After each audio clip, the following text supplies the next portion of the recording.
지난주 우리가 살펴보았던 말씀은 룻에 대한 이야기였습니다.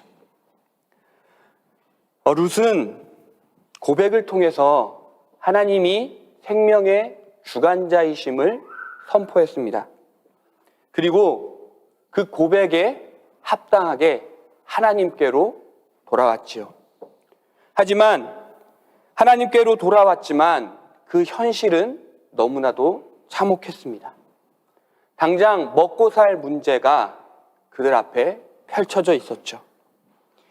이에 룻은 하나님이 나의 하나님입니다라는 고백에 합당한 이삭 죽기로 나아갔습니다. 살 길을 찾아 하나님의 말씀 가운데로 나아갔던 것이지요. 룻은 하나님께 돌아왔지만 여전히 이스라엘 백성들에게, 베들레헴에 살고 있는 사람들에게 모압 지방에서 온 모압 소녀였습니다. 하나님을 나의 하나님이라고 말하며 고백하며 하나님께로 돌아왔지만 여전히 책망과 꾸짖음 가운데 서 있는 여인이었고 소년들의 건드림에 노출된 과부였습니다. 하지만 룻은 자신을 바라보는 사람들의 시선, 자신을 평가하는 사람들의 잣대, 자신을 위협하는 세상의 풍습을 넘어 왕이신 하나님을 바라보았습니다. 그리고 왕이신 하나님의 말씀, 그 말씀을 중심으로 삼아 이삭 죽기로 나아갔던 것이죠. 하나님께서는 이러한 고백을 넘어선 룻의 믿음의 행위로 말미암아 필요성 가운데 있던 룻에게 넘침을 허락하셨습니다. 또한 이방인으로서의 삶이 너무나 고단하고 어려웠던 가운데 있던 룻에게 위로의 말씀도 전하셨죠. 자, 그렇다면 룻과 함께 돌아왔던 나오미, 룻이 이렇게 이삭을 주우면서 세상의 기준에 온갖 잣대와 또한 위협 가운데 있었던 그때 나오미는 하나님께 돌아와 무엇을 하고 있었을까요? 룻기 3장은 나오미 역시 룻과 같이 살 길을 찾고 있었다라고 말씀하고 있습니다. 들어보십시오. 룻의 시어머니 나오미가 그에게 이르되 내 딸아, 내가 너를 위하여 안식할 곳을 구하여 너를 복되게 하여야 하지 않겠느냐? 내가 함께하던 하녀들을 둔 보아스는 우리의 친족이 아니냐? 보라, 그가 오늘 밤에 타작마당에서 보리를 까불리라. 그런즉 너는 목욕하고 기름을 바르고 의복을 입고 타작마당에 내려가서 그 사람이 먹고 마시기를 다하기까지는 그에게 보이지 말고 그가 누웠을 때에 너는 그가 누운 곳을 알았다가 들어가서 그의 발치 이불을 들고 거기 누우라. 그가 내 할 일을 내게 알게 하리라 하니. 나오미 역시 기업을 무르는 율법을 기초하여서 그 율법 안에서 살 길을 찾고 있었습니다. 기업 무르는 율법에 따라 친족인 보아스를 통해 룻에게 안식과 복된 삶을 선물하려고 하였던 것이죠. 하지만 나오미가 생각한 계획, 나오미가 하려고 했던 그 방법은 결코 율법적이지는 않았습니다. 율법을 기초하여 살 길을 찾았지만 그 살 길을 위하여 세운 계획은 율법과 멀리 떨어져 있었죠. 나오미의 계획을 한마디로 말하면 밤에 몰래 보아스에게 다가가 적극적으로 대시하며 너의 매력을 보여줘라 라는 것이었습니다. 이 방법은 잘 생각해보면 잘 되든지 잘못되든지 룻에게 안식과 복이 되는 방법은 아니었습니다. 왜냐하면 이 계획 안에는 너무나 많은 변수가 있었기 때문이죠. 나오미가 말한 그곳에 보아스가 있을지 다른 사람이 있을지 알 수 없었습니다.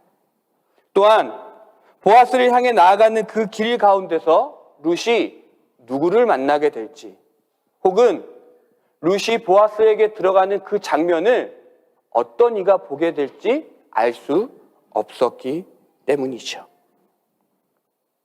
너무나 변수가 많은 계획이었지만 나오미는 이 방법을 선택했습니다. 또한 이 방법으로 말미암아 나올 결과를 살펴보면 이 방법이 얼마나 율법적이지 않았는지를 우리는 알 수 있습니다. 무슨 말이냐면 그 일이 나오미의 계획대로 되지 않을 때 사람들은 룻을 향해 몸을 파는 여자라라고 말하게 될 것이었습니다. 보아스가 그곳에 없고 보아스에게 들어가는 그 장면을 누군가 봤다면, 그리고 그 이후에 보아스와 룻이 아무런 관계로 이루어지지 않았다면 사람들은 말했겠죠. 저 이방 여인이 몸을 팔았다고. 더 나아가 혹이라도 그곳에 보아스가 있었고 나오미의 계획대로 매력 어필을 통해 둘이 결혼하게 된다 할지라도 사람들은 수군댔을 것입니다. 저 이방 여인이 보아스의 돈을 보고 다가갔다. 보아스가 가지고 있는 재물을 보고 나아갔다. 물론 기업 물을 자라는 율법으로 행했다라고 말할 수 있었겠지만 그 방법이 율법적이지 않았기 때문에 잘 되든 잘 되지 않든 결국 룻에게는 그 방법이 안식과 복을 허락하는 방법이 아니었던 것이죠. 이는 나오미도 잘 알고 있었습니다. 이러한 상황이 하나님의 인도하심 없이는 이루어질 수 없기에 아주 조용히, 아주 세밀하게 룻에게 명령하고 있었던 것이죠. 하나님이 좋게 풀어가실 것이다라는 믿음을 가지고 룻에게 말하였던 것입니다. 하지만 앞서 말씀드린 대로 이 방법은 절대 율법적이지 않습니다. 하나님 중심적인 방법도 아니지요. 그런데 왜 나오미는 이 방법을 선택했을까요? 룻은 왜 이 방법이 자신에게 안식과 복을 줄 수 있는 방법이 아님을 알았음에도 위험을 감수하고 순종으로 나아갔던 것일까요? 이 연유를 우리는 오늘 본문 12절에 있는 다말과 유다 사건을 통해서 유추해 볼 수가 있습니다. 즉 나오미는 다말과 유다 사건을 기초하여 룻에게 나아가라고 명한 것이죠. 아시는 대로 유다와 다말의 사이는 시아버지와 며느리의 관계입니다. 하지만 그 둘 사이에는 베레스라는 아들이 있었습니다. 세상의 기준으로 봤을 때는 너무나도 불법적인 관계였지만 당시 이스라엘 백성들, 아니 유다 지파에 있어서는 그 다말과 유다를 통해 태어난 베레스가 장자의 축복을 얻었기 때문에 그 무엇보다도 하나님 앞에 축복된 일이었음을 알고 있습니다. 그렇기에 룻은 그 사건을 기초하여 자신의 며느리 룻이 다말과 같이 되기를 원했던 것입니다. 하지만 이러한 상황 가운데, 이러한 계획 가운데, 이러한 율법적이지 않은 방법 가운데 나오미가 놓치고 있는 것 하나가 있었습니다. 그것은 유다와 보아스가 다르다는 것이었죠. 유다는 다말을 통해 베레스를 낳기는 했지만 본래 다말이 귀여운 물을 자로 말미암아 아들을 낳아야 했던 것은 유다의 둘째 아들이었습니다. 첫째 아들이 하나님 앞에 죄악으로 말미암아 자녀가 없는 가운데 죽게 되었습니다. 이에 유다는 둘째 아들에게 다말을 시집 보냈습니다. 하나님의 율법대로 기업을 물으라는 것이지요. 하지만 그 둘째 아들 역시 하나님 앞에 범죄하였습니다. 기업을 물으라는 하나님의 명령을 거부하였죠. 이에 둘째 아들조차 죽음을 맞이하게 되었습니다. 이에 유다는 두려웠습니다. 마지막 남은 아들, 이 아들까지 다말로 인하여서 기업을 물는 율법을 인하여서 잃게 될까 봐 두려웠던 것이죠. 그렇기에 막내 아들은 아직 어리다는 핑계로 다말을 친정으로 보냈습니다. 그리고 이 아들이 크면 내가 다시 부를게 라고 약속했죠. 하지만 시간이 지났습니다. 분명히 불러야 할 때가 넘어섰습니다. 하지만 유다는 다말을 부르지 않았습니다. 이에 다말은 몸을 파는 여인으로 변장하여 유다에게 다가갑니다. 그리고 유다를 통해 아들을 낳았습니다. 그 아들이 베레스이죠. 이 사건을 하나님은 놀랍게도 축복하고 계십니다. 기업을 물는 그 율법을 지키기 위해 담대히 나아갔던 그 다말의 믿음 앞에 베레스를 장자로 세우시는 축복을 보여주신 것이죠. 하지만 보아스는 유다와 달랐습니다. 보아스가 어떻게 했는지 아십니까? 보아스는 자신이 가지고 있는 부나 지위를 가지고 행동하지 않았습니다. 인간의 정욕을 따르거나 순간의 실수로 나아가지 않았죠. 늦은 밤 자신의 발치에 이불을 들고 누운 룻에게 이렇게 말했습니다. 들어보십시오. 참으로 나는 기업을 물을 자이나 기업 물을 자로서 나보다 더 가까운 사람이 있으니 이 밤에 여기서 머무르라. 아침에 그가 기업 물을 자의 책임을 내게 이행하려 하면 좋으니 그가 그 기업 물을 자의 책임을 행할 것이니라. 한마디로 적극적으로 나아갔던 룻을 향해 거부의 메시지를 전하고 있습니다. 인간의 정욕을 따르거나 술을 마시고 하는 실수로 나아가지 않고 철저히 하나님의 율법 가운데 나보다 먼저 기업 물을 자가 있다고 말하며 그 관계를 거부하였습니다. 인간의 방법을 따를 수도 있었지만 보아스는 철저히 하나님의 방법을 따랐던 것이죠. 보아스가 룻을 싫어했기 때문에 그런 것이 아닙니다. 보아스는 계속해서 룻에게 관심이 있었음을 성경은 보여주고 있죠. 하지만 자신의 관심, 자신의 마음보다 보아스에게 먼저 됐던 것은 하나님의 방법이었습니다. 그리고 이제 그 방법대로 오늘 본문 가운데 보아스가 나아가고 있습니다. 본문 1절과 2절입니다. 보아스가 성문으로 올라가서 거기 앉아 있더니 마침 보아스가 말하던 기업 물을 자가 지나가는지라. 보아스가 그에게 이르되 아무개여 이리로 와서 앉으라 하니 그가 와서 앉음에 보아스가 그 성읍 장로 10명을 청하여 이르되 당신들은 여기에 앉으라 하니 그들이 앉음에. 보아스는 아침 일찍이 움직였습니다. 아침 일찍이 움직이겠다라고 말한 약속을 지키며 실제로 아침 일찍이 일어나 성문으로 나아갔죠. 당시의 성문은 재판이 이루어지는 장소였습니다. 어떠한 일을 결정하거나 어떠한 판결을 할 때 중심이 되었던 장소가 성문이었죠. 그리고 그곳에서 언제 올지 모르는 기업물을 짜 그 아무개를 기다렸습니다. 그리고 마침 그가 성문을 지납니다.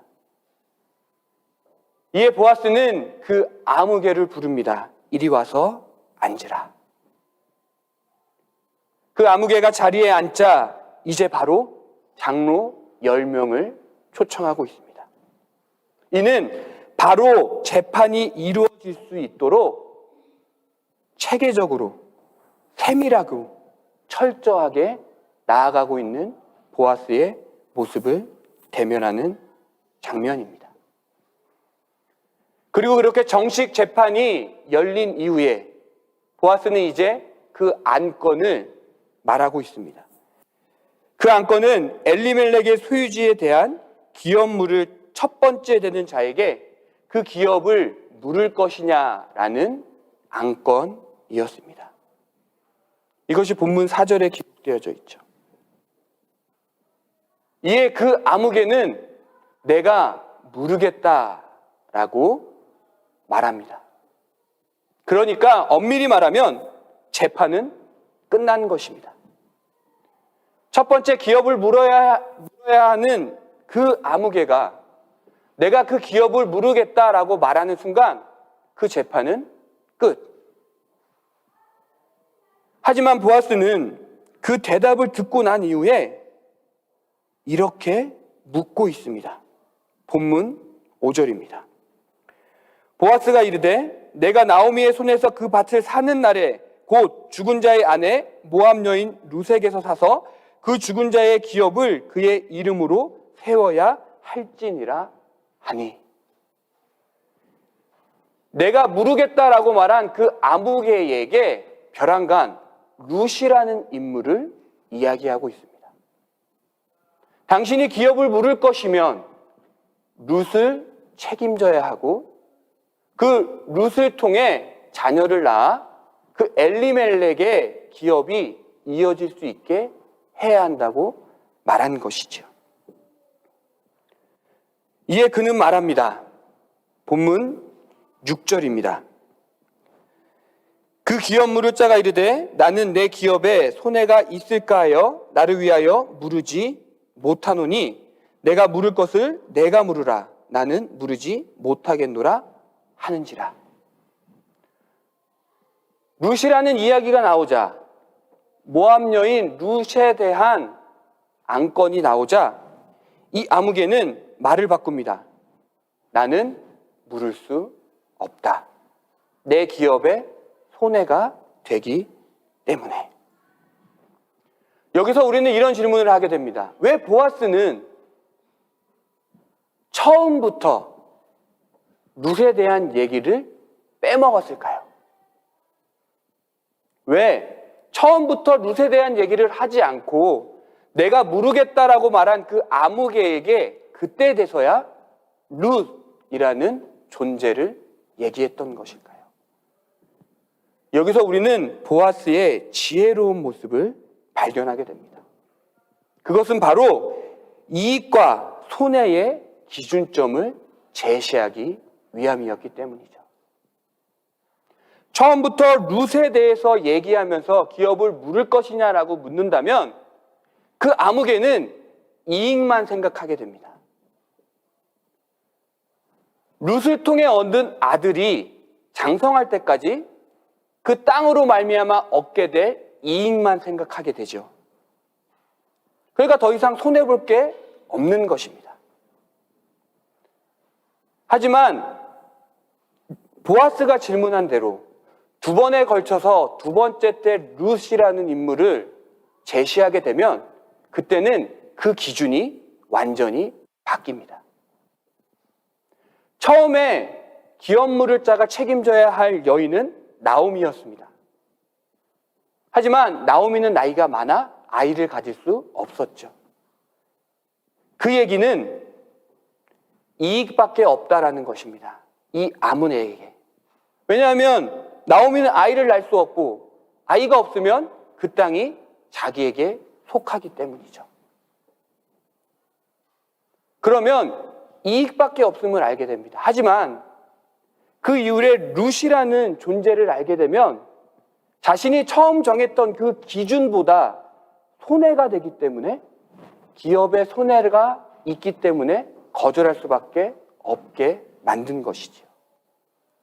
그러니까 처음부터 이익만을 제시한 것이 아니라 보아스는 지혜롭게 이익과 손해의 기준점을 제시함으로 그가 편하게 결정할 수 있게 하고 있습니다. 더 나아가 자신의 마음 가운데 있던 룻, 그 여인을 어떻게 얻을 수 있을까 고민했고, 또한 더 나아가 이러한 지혜로운 모습을 통해서 끊어지게 될 엘리멜렉의 가문을 이어갈 수 있게 한 것입니다.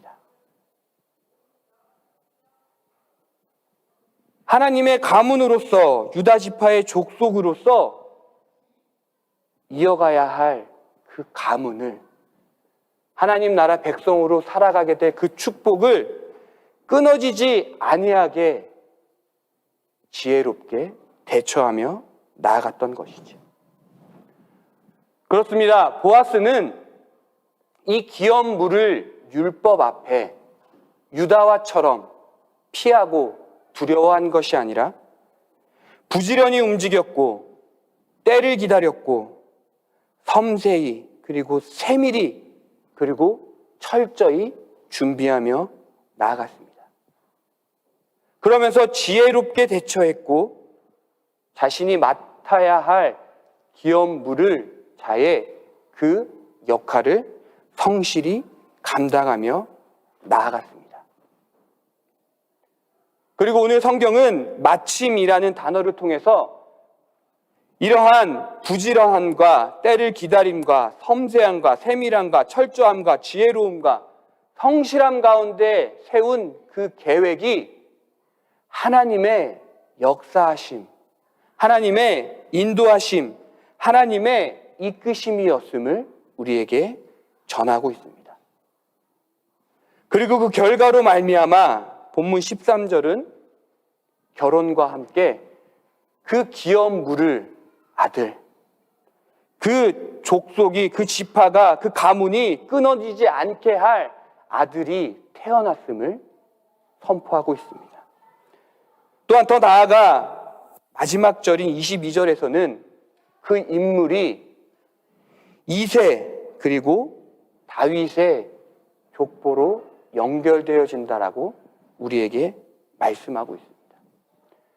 이는 이 보아스의 계획 안에 하나님의 이끄심이 있었던 것, 그걸로 끝나는 것이 아니라 예수 그리스도로 이어지는 축복으로 나아가게 됐음을 우리에게 말씀하고 있는 것입니다. 지난 4주 동안 우리는 룻기의 말씀을 묵상했습니다. 그리고 오늘 그 마지막 시간으로 룻기의 말씀을 정리하고 있습니다. 룻기의 말씀을 정리하면 이렇게 정의할 수 있을 것입니다. 이스라엘의 왕이 없으므로 각자 자기의 소견에 옳은 대로 행했던 그 시대에 하나님이 왕이심을 고백하며 돌아왔던, 그리고 그 돌아옴 가운데 말씀을 중심으로 삶으로 나아갔던 이방 여인과, 또한 하나님의 왕된 삶, 하나님이 왕이심 삶, 하나님의 말씀을 중심으로 살아갔던 한 남자, 그 둘 사이에 임한 하나님의 섭리, 하나님의 은혜, 하나님의 영광이라고 정리할 수 있을 것입니다. 그리고 저는 이러한 정리되어지는 말씀 가운데 발견한 것이 있습니다. 그것은 보아스가 우리 하나님의 모습을 가지고 있다라는 사실입니다. 앞서 말씀드린 대로 보아스는 부지런히 때를 기다리며 섬세하면서 세밀하면서 철저하면서 지혜로우면서 성실하게 일했습니다. 그 족보가, 그 가정이 하나님 앞에 끊어지지 않게 하기 위해서 철저히 하나님의 방법으로 나아갔죠. 그런데 여러분 어떻습니까? 하나님도 이렇게 일하고 계시지 않습니까? 하나님도 우리가 하나님의 백성으로 끊어지지 않게 하기 위하여 부지런히 때를 기다리시며 섬세하고도 세밀하게 그리고 철저히 지혜로운 방법으로 성실하게 일하고 계십니다. 우리는 이 땅 가운데 이방인으로 살아가고 있습니다. 룻과 별반 다를 것이 없죠. 그리고 여전히 이 땅은 왕이 없으므로 각자 자기의 소견에 옳은 대로 살아가는 시대입니다. 룻이 살았던 시대와 별반 다를 것이 없죠. 하지만 오늘 룻기의 말씀은 그런 우리에게 하나님이 인도하시고 계심을 말씀하고 있습니다. 하나님이 부지런히 때를 기다리시며 섬세하고도 세밀하게 그리고 철저하면서도 지혜롭게 하나님 되심을 우리의 삶 가운데 나타내고 있음을 선포하고 있는 것입니다. 저는 아직 이곳에 와서 산지 1년도 되지 않은 상황이라 이방인의 삶이 어떤 것인지 잘 모릅니다. 하지만 여러분들은 룻과 같이 이 땅 가운데 이방인으로 살면서 그 삶이 얼마나 어렵고 힘들고 고통과 고난이 함께하는지 알고 계실 것입니다. 하지만 여러분 뒤를 돌아보십시오. 하나님의 은혜가 함께하였습니다. 우리가 이곳에서 하나님을 왕으로 섬기며 하나님의 말씀을 내 삶의 중심으로 두는 이삭 죽기의 삶으로 나아감으로 말미암아 하나님은 우리를 지금 이 땅 가운데서 하나님의 사람으로 결코 끊어지지 아니하도록 우리의 삶을 인도하고 계십니다. 두려워하지 마십시오. 염려하지 마십시오. 성경에 365번 반복돼서 표현되어진 말씀이 두려워하지 말라는 말씀입니다. 이는 365일을 살아가는 우리에게 매일매일 두려워할 것이 없다는 하나님의 선포입니다. 하나님은 우리를 하나님의 은혜로 말미암아 지금까지 인도하셨듯이 앞으로의 삶 가운데서도 하나님의 은혜로 우리를 이끄실 것입니다. 그 은혜 안에 거하는 저와 여러분들이 되기를 바랍니다. 기도하시겠습니다. 하나님, 오늘 본문 가운데 나타난 보아스의 모습 가운데 하나님을 발견합니다. 여전히 부지런히 때를 기다리시며 섬세하고도 세밀하게 그리고 철저하고도 지혜롭게 지금도 성실히 일하시는 하나님을 바라봅니다. 하나님 나라 백성으로 끊어지지 아니하도록 하나님의 그 섭리 안에서 인도하시는 하나님의 은혜를 바라봅니다. 그리고 그 은혜로 내가 살아왔고 그 은혜로 내가 살아갈 것임을 고백하게 하십니다. 언제나 우리와 함께 하신 하나님, 그리고 앞으로도 우리를 인도하실 하나님을 믿고 의지하며 고백을 넘어 이삭을 줍는 믿음의 행위로 예배를 넘어 삶 가운데 하나님을 예배하는 삶으로 우리들이 온전히 나아갈 수 있도록 역사하여 주시옵소서. 예수님의 이름으로 기도합니다. 아멘.